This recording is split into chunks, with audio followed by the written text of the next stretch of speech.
And good evening from Foxwoods Resort Casino Convention Center. I'm Ann Nyberg. Our panelists asking the questions this evening from left to right are News 8 anchorman Keith Koontz, Hartford Current reporter Daniela Altamari, and Joe DeLong, Executive Director of the Connecticut Conference of Municipalities. We're going to start tonight's debate in just a moment, but first we're going to go over some guidelines. For each question, the candidate who is asked the question will get 1 minute to respond. That will be followed by a 90-second rebuttal from the two other candidates. And then the candidate who was asked the initial question will be allowed a 30-second response. Before we get started with the candidates, each candidate will have a 1-minute opening statement. The order was selected randomly, and we begin with petitioning candidate Mr. Oz Griebel. 1 minute. Thanks, Ann. Good evening, everyone. Thanks for the opportunity to be here. Monty Frank and I have been labeled as the spoiler in this race, and I'll spend some time tonight in answering questions addressing that on a frontal basis, as well as the concept of wasted votes. As you listen to the answers tonight, I hope you come to the conclusion on two major facts. One is the spoilers in this race are the two major party candidates that are looking to sustain the last 30 years of no net job growth, increases in taxes and fees, higher rates in those areas, underinvestment in transportation and education, and taking care of the agencies that serve the most vulnerable around us, and the outmigration of people of all ages and all income levels. The option that Monty Frank and I offer you is to elect a ticket that is focused not on sustaining the parties, but on focusing on you as Connecticut taxpayers, residents, and employers. So we'll look to earn your vote tonight on November 6th. Mr. Griebel, thank you very much. Mr. Lamont. Well, good evening, CCM, and it's great to be back east of the river. Let me start where I started this campaign. You need a governor who's going to be absolutely fearless when it comes to shaking up Hartford and taking on the entrenched interests. And that's what I have done my entire life. I took on a senior member of my own party when I thought he was wrong on the war in Iraq. And I did take on Dan Malloy 8 years ago because I thought I had a better plan to get Connecticut moving again. And now, having run against two Democrats, actually it's my opportunity to run against two Republicans, a more traditional Republican in Oz until recently, and Bob, more of a Trump Republican. Truth be told, a lot of talk about politicians. I'm the one guy up here who's actually started a business and created jobs. We're going to jumpstart this economy, make sure it's a fair economy, where we protect Obamacare and fight for Connecticut values, not Trump values, Connecticut values. I hope to earn your vote and your trust. Thank you so much. Mr. Stefanowski. Thank you, Ann. You know, I honestly think that all three candidates tonight truly do want to invest in health care, improve education, and keep our families safe. The difference is in how we plan to get there. Dan Malloy instituted the two largest tax increases in the history of Connecticut. Has that helped our economy? Absolutely not. And somehow Oz and Ned thinks if we do more of the same, if we put just one more tax on, or we put up tolls, we're going to get a different answer. Just last week, Ned's now suggesting a payroll tax for businesses in Connecticut. Ladies and gentlemen, after 8 years of this, enough is enough. We need to cut costs. We need to reduce the size of government. We need to get this economy moving. We can use an improving economy and growth to invest in education and health care and revitalize our cities. The choice you have in 7 days is more of the same, another 4 years of Dan Malloy, or a change that's going to get this economy moving and get the state of Connecticut finally, after 8 years, finally turned around. Thank you. Stefanowski.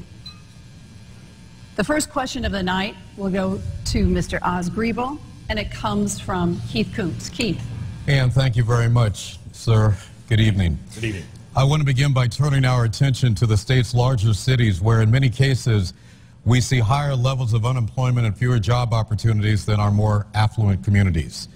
What is your detailed plan to bring greater vitality to our state's major cities in a time of budget constraints? 60 seconds. First of all, I would point out, I think we've got two very vibrant smaller cities in this state, Keith, and Stamford and New Haven, and what Yale has done in New Haven to really resurrect that city on a number of areas where they've made a major leadership push in the city to bring retail and residents into the city. That's a very dynamic small city. So sometimes I think we don't give ourselves enough credit for what's going on in the state. Clearly you have major challenges in Hartford and Bridgeport that are of a different size than some of our smaller cities. The thing we have to do, and I've used Hartford as the example, is in the case of Hartford, is get that mill rate down to now it's 75 down to 50. So as examples of that, how to do it, would include taking the state-owned office buildings today and put those into sale-leaseback agreements where those buildings would come back on the commercial rolls. We have to have serious discussions in all the cities with the other holders of tax-exempt property. The notion of some of our hospitals and higher eds that provides huge, important services still are using the police and fire and emergency services. We've got to have those conversations so that we'll attract private sector investment into those cities. Thank you so much. Mr. Lamont, 90 seconds. Well, Keith, I appreciate your question about the cities. I'd also like to say we're a small state. So the small towns, our rural areas, as well as our cities, we're in this together. And we're never going to be great unless our cities are great. And one way to make sure that our cities and small towns have a hard time surviving is if you eliminate over 60% of our budget. If you eliminate $11 billion out of our budget, as Bob Stefanowski has proposed. Because you know who's going to end up paying for that? You do. Your mayors and first selectmen. It's your towns. It's your cities. It will jack up property taxes. It will hit and crush education. It's the exact wrong thing to do, Keith, if you want to help our small towns as well as our major cities. We have to have great, vibrant cities. Vibrant cities are so key to keeping young people here, attracting jobs, and protecting our rural space outside. You know, Oz said it's very important. We have to expand the grand list of our cities. We have to attract business into our cities. Right now, the highest property tax, the highest tax areas are in our cities. That's driving business and young people out of them. It's the exact wrong thing to do. What I would do is, A, make sure we keep our commitment to our schools, make sure we have great K-12 education in our cities, make sure young families want to be attracted there. That will attract the small business, grow the grand list, and do everything I can to make sure that each and every one of us know we're in this together. Thank you very much. Mr. Stefanowski, 90 seconds. Thank you, Ann. I can remember, I think it was July or August, I went to the Puerto Rico Day Parade in Bridgeport, and I had people running up to me saying that the first time in their life, they were lifelong Democrats. For the first time in their life, they're going to vote Republican. And you know why they were saying that? Because they want change. They want economic growth. They want a vibrant city. And they know that under Ned and Oz, it's going to be more of the same. When I explained to them that we're going to cut the corporate tax rate, and that's going to get companies to come back to Connecticut. When I explained to them that we're going to invest more in education, in trade schools, and businesses. And when I explained to them that, yes, over 8 years, we'll gradually eliminate that state income tax, and the people that are working will have more take-home pay to invest in education. They said, thank goodness somebody finally has some common sense. When I told them that we weren't going to raid the Special Transportation Fund anymore, we were going to actually use that money to improve the train times and fix our roads and bridges. We can go on forever and ever about what to do to fix the cities, but the best way to fix this entire state is economic growth. And by the largest tax increases in the history of man over the last 8 years, and some of the worst governing by Dan Malloy, we've stunted the economic growth. It's time to bring it back. It's time for a new plan. It's not time for more of the same. That's going to get these big cities growing. Thank you so much. Mr. Griebel, 30 seconds. Monty and I have said that every decision we make will be viewed through the primary criteria of whether it enhances Connecticut's ability to add 200,000 net new private sector jobs over the next 10 years. We can argue that's not ambitious or too ambitious, but it beats the pants off of no net job growth in 30 years. Our biggest asset is our proximity to Boston and New York. And our ability to recruit companies and individuals out of there has to be part of the major driver of restoring our city's employment opportunities in the city, increasing the grand list, and attracting greater private sector investment. All right, thank you so much. Question number 2 from Daniela Altamari to Mr. Ned Lamont. Imagine you're governor. You're confronted with the reality of closing a college campus, sharply cutting services to people with disabilities, or drastically curtailing municipal aid. To prevent those outcomes, would you raise taxes on the state's wealthiest residents? And if not, how would you resolve the state's financial crisis without destroying Connecticut's quality of life? Please be specific. Your answer cannot include finding efficiencies, anticipating growth, declaring a state of emergency, or eliminating fraud and abuse. In 60 seconds, Mr. Lamont. All right, you asked the question, you answered it. Well, first thing you do is when you find yourself in a hole, stop digging. And we've got a $2.5 billion deficit, Danielle, that we're inheriting, and I'm going to have to fix that. And I can't do that by making empty promises to eliminate another $8, $10, $12 billion out of this budget. What I can do is tell you we're going to hold the line on the income tax. I'm not going to raise the income tax. I can tell you I will reduce the property tax just enough to let your people know that we're making an effort to hold the line there. Let seniors know that this is a place where they can afford to stay. Let young families know this is a place they can grow and come back. And I'm going to be ruthless when it comes to looking at our health care expenses, looking at pension reform, looking at the big ticket items that allow us to get this state going again. I've got to give you confidence that we're going to have an honestly balanced budget for the first time in a generation, a budget that doesn't borrow from the future, but invest in the future, invest in education, invest in transportation. That's how we get this state growing again. Thank you. Mr. Stefanowski, 90 seconds. I would say there's a couple buckets here. I think one is privatization. Look at the Department of Motor Vehicles. They spent $25 million on their computer systems 2 years ago. Anybody getting faster service in the DMV these days? I'm certainly not. What does Ned wants to do? He wants to go in and spend another $20 million to try it again. There's $20 million right off the top. Let's take the good employees from the DMV. Let's bring in the private sector. Let's run it like a business for a profit. Number two, let's look at the $10 million that Dan Molloy wants to spend on a toll study that we've already voted down. They throw these numbers around like they're immaterial. 10 million here, 20 million here. It starts to add up. Let's look at the busway from New Britain to Hartford. $600 million for a 9-mile bus route, $1,000 per inch. The problem with the people in Hartford is they view it as their money. It's your money. It's your taxpayer money. It's the money that you could be using to invest in education and to take care of your family. We have to get spending under control. When, and I say when, we get spending under control, we can start to reduce that tax rate, and that'll bring businesses back, and that'll create more disposable income, and people will go out and buy more goods and services, and that'll create a virtuous cycle of a growing economy that'll provide higher tax revenues versus the death spiral that we're in right now under the Molloy administration, and that these guys want to continue. Thank you so much.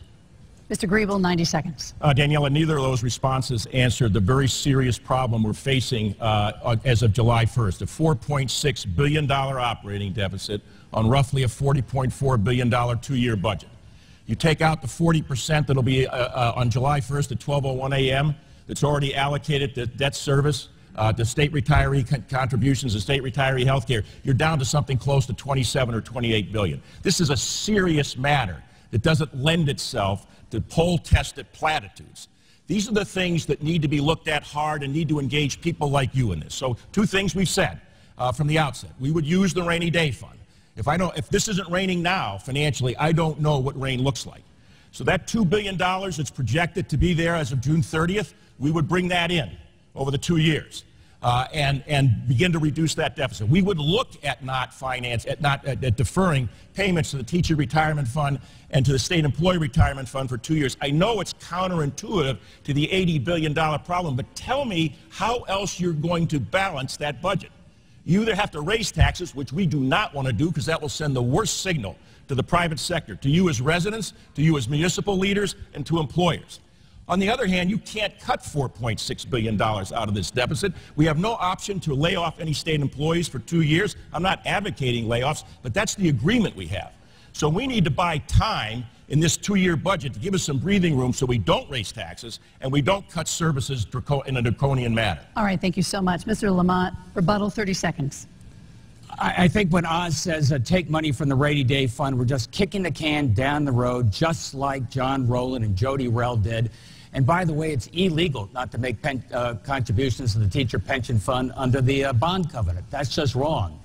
I think Bob has also talked about not dealing with this fiscal crisis head on. I'm the one person who's going to solve this. It's not a $4.6 billion deficit. It's 2.5, and it's just 2.5 if I solve it on a recurring basis in year one.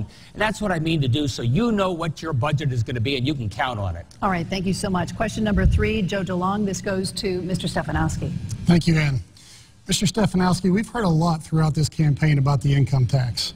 However, according to the nonprofit Lincoln Institute for Land Policy, Connecticut towns and cities are more dependent on the property tax than any other state. What are your plans to address municipalities' over-reliance on the property tax? And are you supportive of efforts to allow cities and towns to directly diversify their revenue streams in order to curb property tax over-reliance? And I'll tell you, as part of governor, you travel all across the state. Most of the towns that I've been to manage their finances infinitely better, and I know this will be popular in this room, infinitely better than what happens in Hartford. The problem is the mandates. There's over 1,300 mandates, and many of those are unfunded. How do you run a town or a city when you can't pretend to plan ahead for more than a year? Dan Malloy, mid-year, comes in and cuts education funding. After agreeing to a number at the beginning of the year, he cuts it.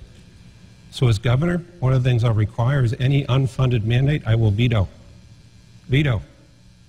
I'll ask all of my department heads to go look at all the mandates out there right now and start to eliminate them.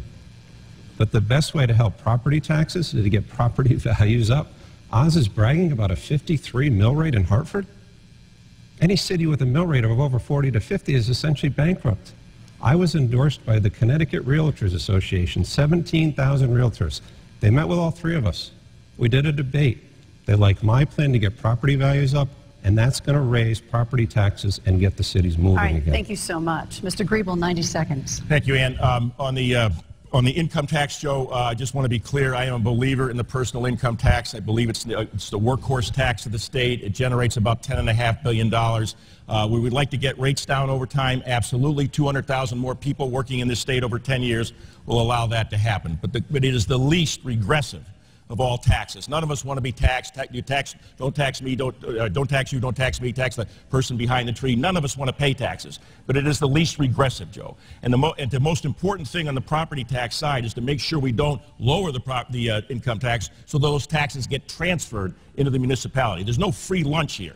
The second thing I would say is touching the third rail of looking at regional delivery of municipal services to get at putting the property tax down. I am not a fan, to answer your question directly, of giving municipalities an additional taxing authority. I think it will send the wrong signal to the private sector, residents and employers. So we definitely would want to make sure, as I said a second ago, looking towards using the COGS as a way of getting regional delivery of municipal services and all the third rails of public safety and education. But if we're not prepared to have that kind of a discussion, there is no way we're going to drive those mill rates down and support that. We've had cuts to municipal aid now for 4 or 5 budget cycles. That's the kind of thing that is going to be with us for a while. We've got to look at a regional approach to the delivery of municipal services rather than taxing. Thank you so much. Mr. Lamont, 90 seconds. Yeah, Joe, I appreciate your question. We over-rely on the property tax. It's a regressive tax. It's a tough tax. It's a tax that hits the middle class, which is why it's the tax I say I am going to reduce in the first budget cycle and the second budget cycle. $300 in the first cycle, $1,500 for middle-class folks in the second cycle. If, as you imply, you eliminate the income tax and the corporate income tax, and you take $10, $12 billion out of that budget, each and every one of your towns is going to be making up that difference. They're just pushing those costs onto you. And that's the exact wrong thing to do.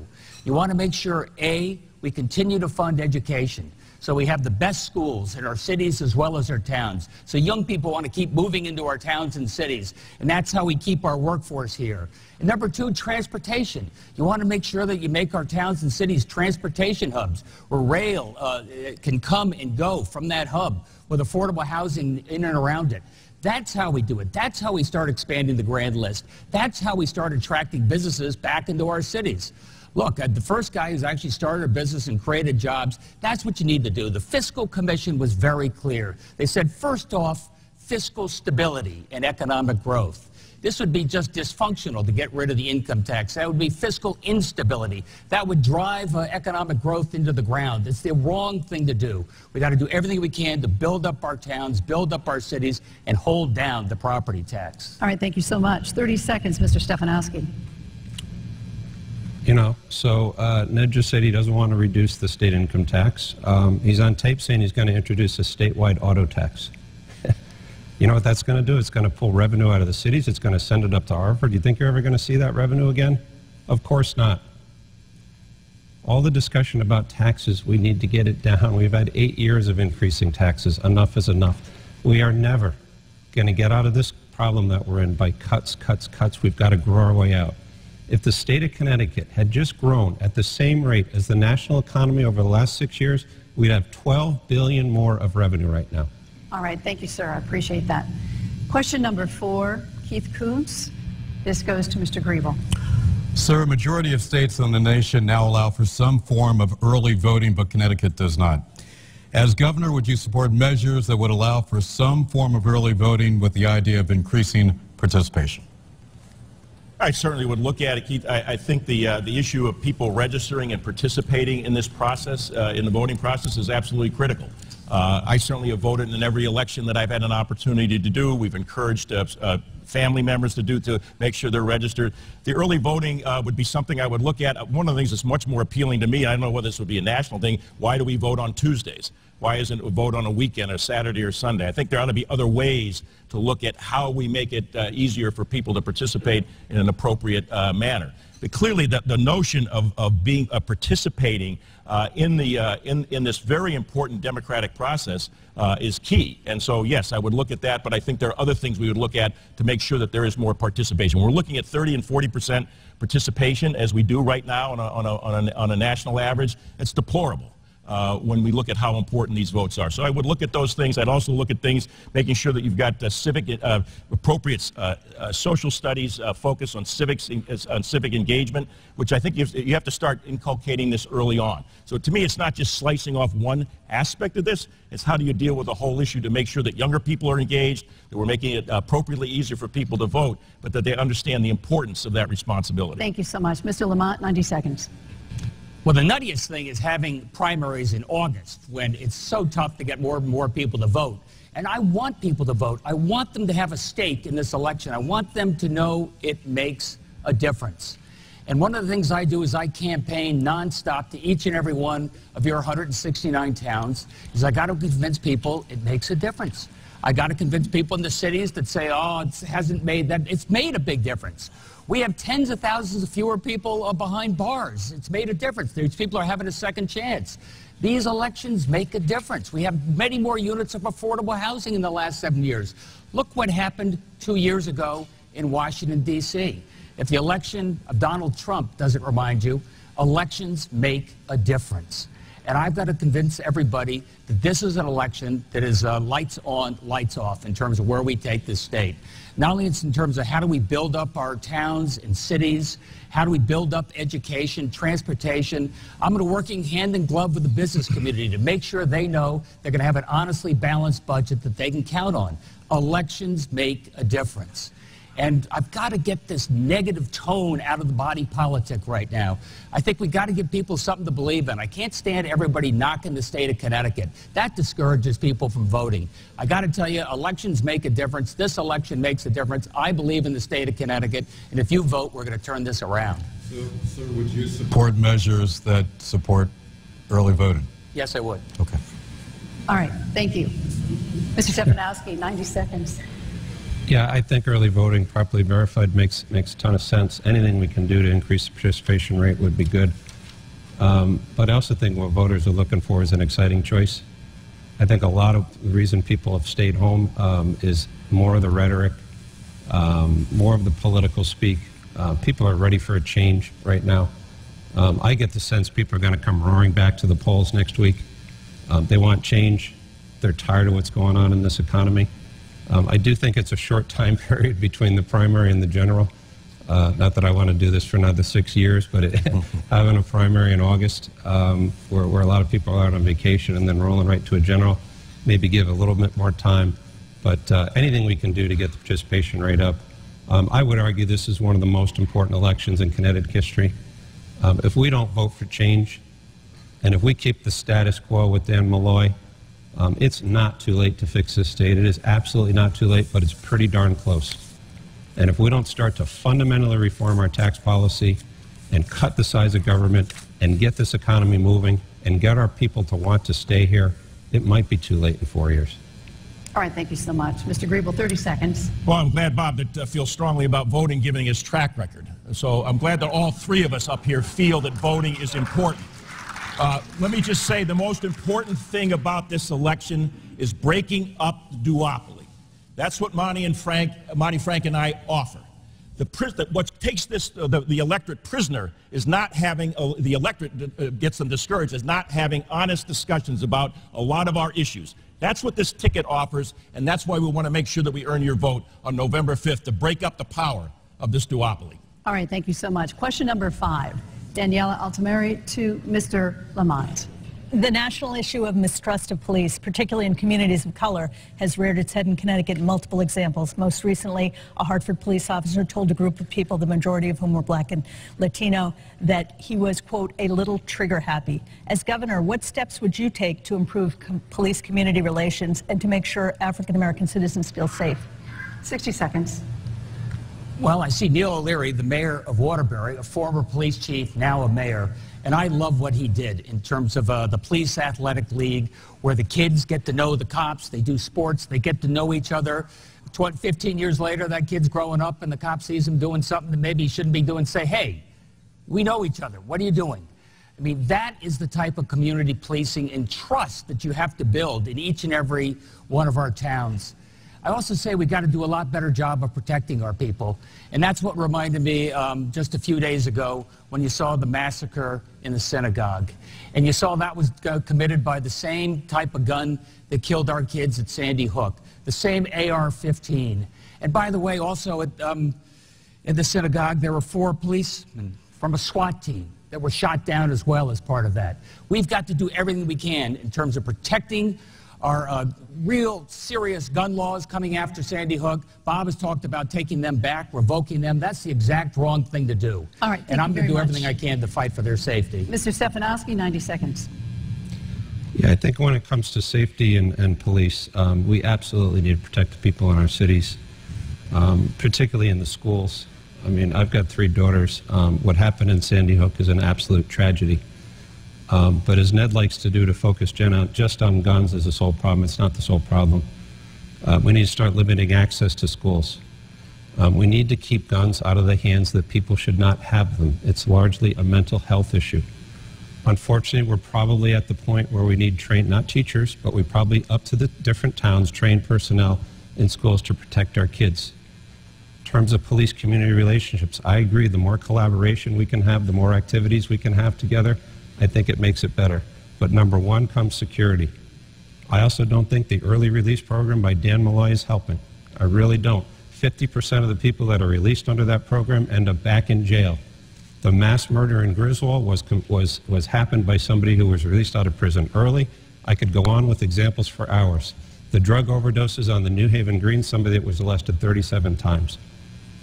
So this is a very serious issue. We need to look at it hard. First and foremost needs to be the safety of our citizens and our children and having the proper controls around these things. Thank you so much, Mr. Griebel. 90 seconds. Yes, 90 seconds. 90 seconds. A couple things, Daniela. One is certain pride, the community policing effort, sitting down with the police chiefs in the state, understanding from their perspective, what their needs are, talking with the community groups, the leaders in those community groups, finding those ways to build bridges, using organizations like ACLU, taking advantage of projects, things like Project Longevity to try to reduce some of the violence in the cities. The thing that, though, to me, a governor's got the most important responsibility for, and that's to set the tenor in this state. The tenor that says there's bone-deep respect for every individual, that there's a sense of tolerance, a sense of civility, a sense of being willing to listen and have the genuine debate and not paint people into corners because of their skin color or their religion or their particular political persuasion.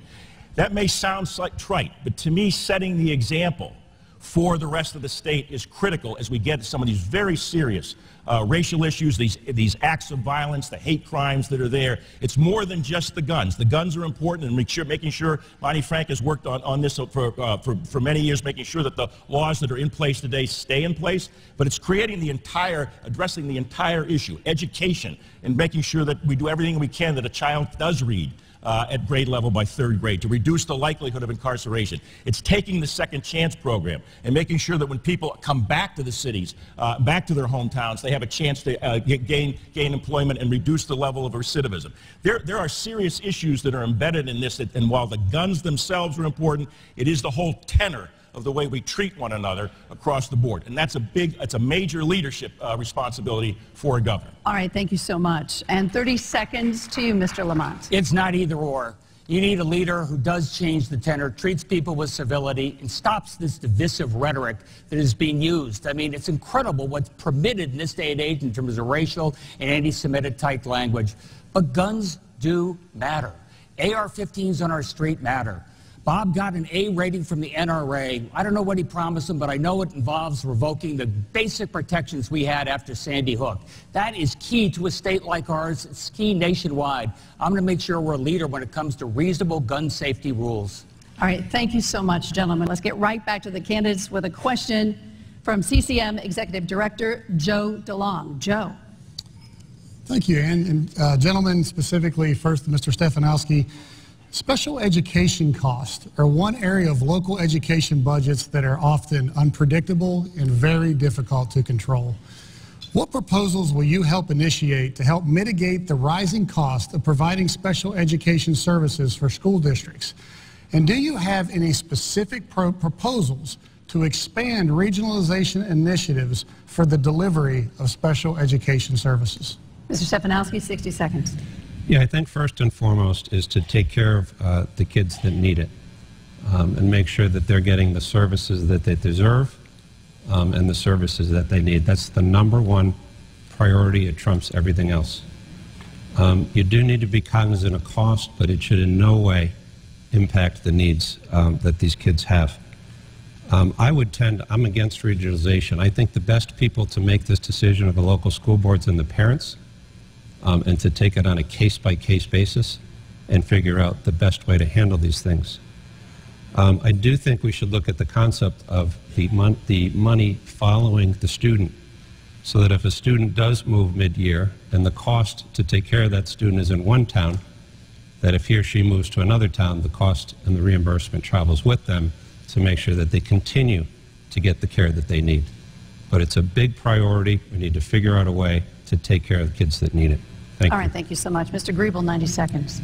Thank you, Joe. It is a challenging issue that I don't necessarily have a straight ABC answer to you for, but I go back to something that says we've got a lot of agencies in this state that take care of some of the most challenged individuals physically and mentally and provide those incredibly important services. So working with those agencies, as well as with the school districts, to me it has to be part of this issue as we try to move people back into a mainstream situation. The notion that we're providing services to those to individuals with special needs, so we're moving them into the mainstream, we're giving them job opportunities down the road. It's not just the cost, Joe, that I want to say is what is the long-term strategy to making sure that people with special needs are given the most opportunities to contribute to society, to see that they have the sense of self-worth that comes with the respect that we show them, and that gets embedded into the things like how we're going to pay for it. The issue that, at least as I talk to folks, Joe, come back to the notion of how do we make sure that the dollars we spend and tax dollars we spend for education are going into the classroom and are closer to the students across the board. That's why I am in favor of taking a hard look at how we can develop regional delivery of key services, including education and including the special education component of overall public education. All right, thank you. Mr. Lamont, 90 seconds. Yeah, I think the state does have to take more of a lead when it comes to folks with special needs and how expensive that can be for each and every one of our towns, and the idea of people shopping from town to town. We need some statewide standards. We need some ways that we can do a better job of funding that. But it is fundamental to what our government does. we do take care of the most vulnerable. And I was just reminded, I was meeting with some folks at Heart the other day, and some of the amazing not-for-profits that work with their heart, with incredible heart for these folks, and giving them a chance, and giving their parents an opportunity to keep working, and how important this is. And one of the things they just reminded me, when the people talk about how easy it is to rip $1 billion out of the budget, there's about 2,000 people waiting, 2,000 folks with intellectual disabilities waiting to get into a group home. And I saw their parents in their 60s, parents in their 70s, saying, I'm just worried that nobody's going to be there to take care of my child when I'm no longer able to do it. These are the type of roles that government has to play in close consultation with the not-for-profits, working with our teachers in education. I'll say something else. We got to work with these kids a lot earlier. Before we say, oh my gosh, they're a kid with disabilities and special needs, we get there earlier, we give them a better opportunity, we can make a big difference in their lives, hold down costs, and give them the best opportunity. That's what I mean to try and do. Thank you so much. Mr. Stefanowski, 30 seconds. Yeah, again, I think you had to be careful about Hartford trying to manage from Hartford. To me, the parents should have the input. The local school board should have the input. There should be some oversight that each town and city has adequate resources to provide this. I do think, by the way, a growing economy is the best way to provide more services and more money to fund all of these critical programs. But it really comes down to the individual decision of the parent and the school board as to what's best. All right, thank you so much. Keith, your question will go to Mr. Griebel. Okay, thank you very much, Ann. All of you have been extremely successful in your professional lives, but I would like to know what personal sacrifices you have made to help the less fortunate members of our society. 60 seconds, Mr. Griebel. Certainly, like many people, I've contributed to organizations financially to do that. I've volunteered in organizations that deal with, particularly in the urban areas, on reading programs. I think it's a little bit of a dodge, Keith, but the most important thing I think I've done is work with organizations, United Ways, other organizations in the urban areas that deal, particularly in the urban areas, that deal with people who are less fortunate than others. It's trying to get collaboration across the board. That's where I think my leadership skills have come in. But I've certainly contributed, as I said a second ago, both financially and with time, to organizations that support folks, that provide things like literacy skills and the like. That's a big part. Worked with junior achievement and taught classes in those areas. So to me, it is about providing opportunities for people. And as I said a second ago, finding ways that you're bringing agencies together that are responsible for that, making sure that they're funded properly, that they're supported with appropriate dollars from the private sector, and making sure that we're taking advantage of eliminating, as I said a few minutes ago, making sure that the money that is going into those organizations are going to the people that need it, and not going into administrative overhead. So that's where I've spent most of my time in trying to deal with some of the issues that are embedded in your question. Mr. Lamont, 90 seconds. Well, Keith, I was blessed to be able to start up a business, and one of the things I've always tried to do is get the business community more involved and active. One of the things we did about 20 years ago, we organized Principal for a Day, and we got 20 business leaders to go spend a day in different high schools throughout Bridgeport. And at the end of my day, they said, well, that's great. Would you like to make a contribution? I said, I'd like to do more than that. I'd like to teach. I'd like to help you teach. I'd like to be a volunteer teacher.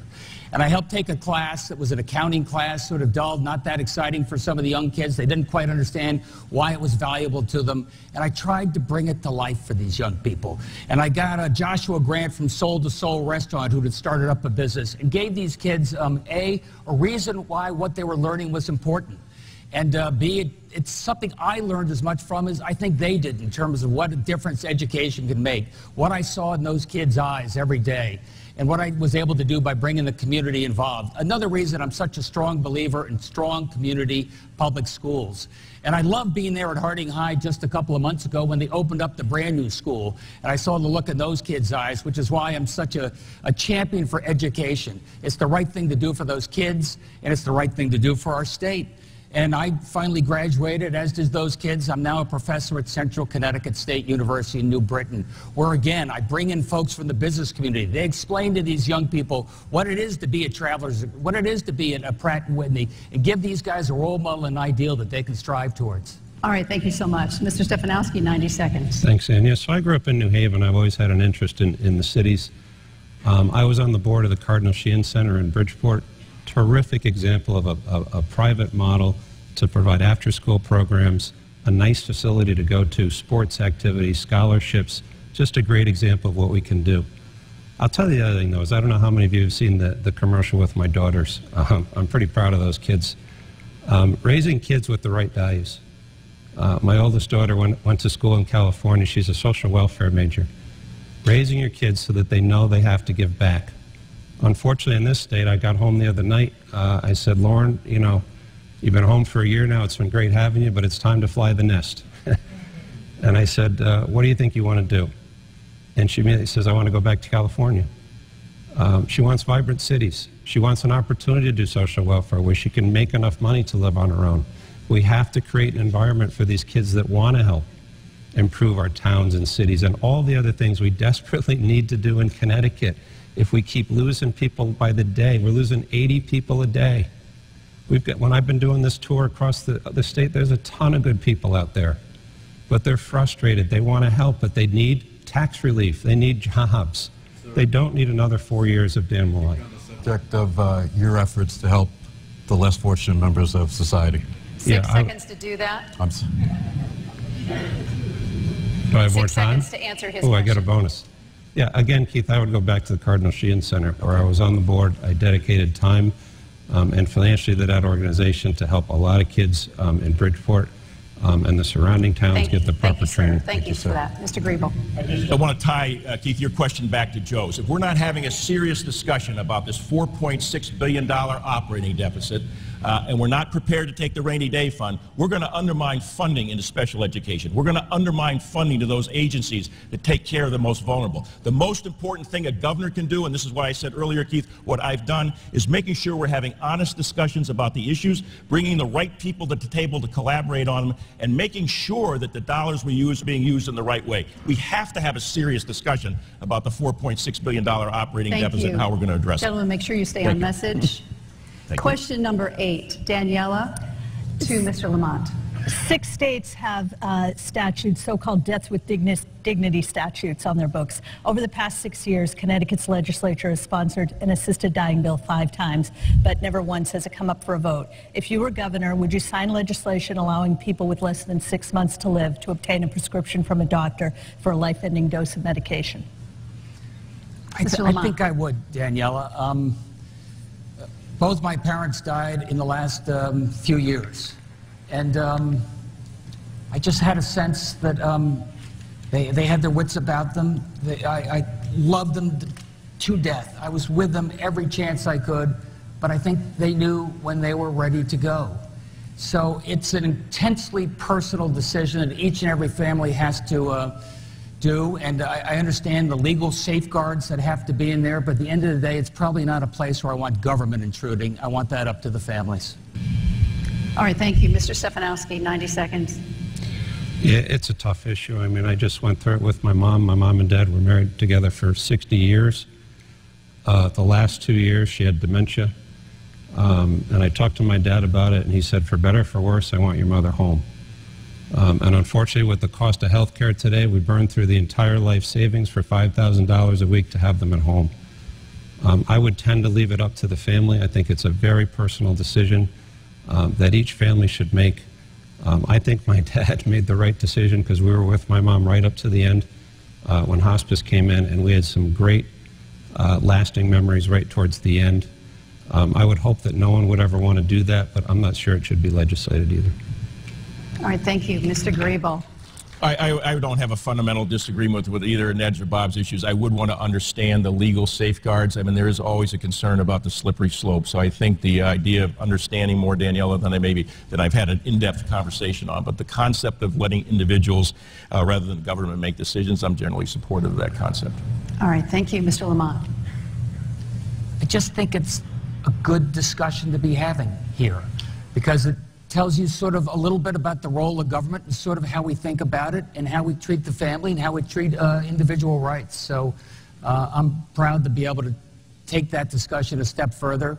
I want to talk to folks from the religious community. I want to talk to folks in the faith community. I think there's a lot I can learn, but I think you know where my instincts are on this. All right, thank you so much. Next question, Mr. DeLong, starting with Mr. Stefanowski. Thank you, Ann. Earlier this evening, Mr. Stefanowski, you touched on unfunded mandates on municipal governments. To date, there are currently over 1,400 unfunded mandates on towns and cities. What I would like to know is, first off, would you support any new unfunded mandates for municipalities? And secondly, are there specific unfunded mandates that you would either be willing to eliminate or to fund? I thought it was 1,300. You actually got me with 1,400. I'll repeat what I said earlier. Most of the towns that I've seen traveling across the state are infinitely better managing their budget than the state of Connecticut. Think about it. You have towns that are AAA rated in a state of Connecticut that's A rated. That's pretty darn good. We need to stay out of the way of the towns. I would veto any unfunded mandate that came to my desk going forward. I would ask that my different department heads to cull through that list of, I thought it was 1,300, 1,400, whatever the insane number is, and start to get rid of some of these unfunded mandates. You cannot start to solve the problems of Connecticut on the backs of the cities. What does Ned Lamont wants to do? He wants to put an auto tax on a statewide basis to put even more pressure on the cities. When I'm governor, we're going to fix what's going on in Hartford. We're going to cut costs up there. We're going to reduce taxes, which is going to get the property tax revenues in the different towns going up. And we're going to, quite honestly, we're going to stay out of their way. And the towns that are struggling, we're going to be all over it, looking at how we can have more accountability and how we get out of the problems that some of these big cities are in. All right, thank you so much. Mr. Griebel, 90 seconds.